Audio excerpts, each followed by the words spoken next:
Kung kayo ay kumandidato at kayo ay natalo, at ang naging dahilan ng inyong pagkatalo ay dahil siniraan kayo, pues tanggapin niyo yan.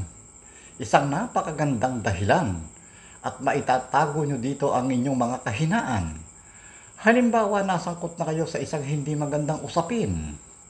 Kayo hindi mga kwalipikado. O kaya naman, nagkamal kayo ng pera sa hindi magandang paraan. Hindi nagiging dahilan ng pagkatalo ng isang kandidato nang sisiniraan lamang. Dahil dito sa ating bayan ay hindi pinag-uusapan kung sino ang matino o hindi. Basta gusto ka ng tao, marami kang resources, kagaya ng makinarya at pera, tiyak mananalo ka.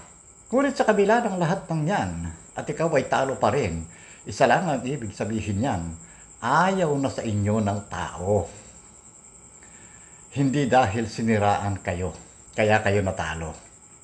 Kung gagamitin nating dahilan ang mga salita ni Salvador Panelo na ang karamihan ng mga bumoto ngayon ay mga kabataan, mga millennials, at mga edukadong tao. Walang sino mang maaaring gumamit at mag-claim ng dahilang ito na kaya sila natalo ay dahil sa dami ng mga edukado. Kailanman ay hindi ninyo maaaring ipagmalaki sa inyong buhay na ang inyong pagkapanalo ay dahil sa dami ng mga hindi nag-iisip.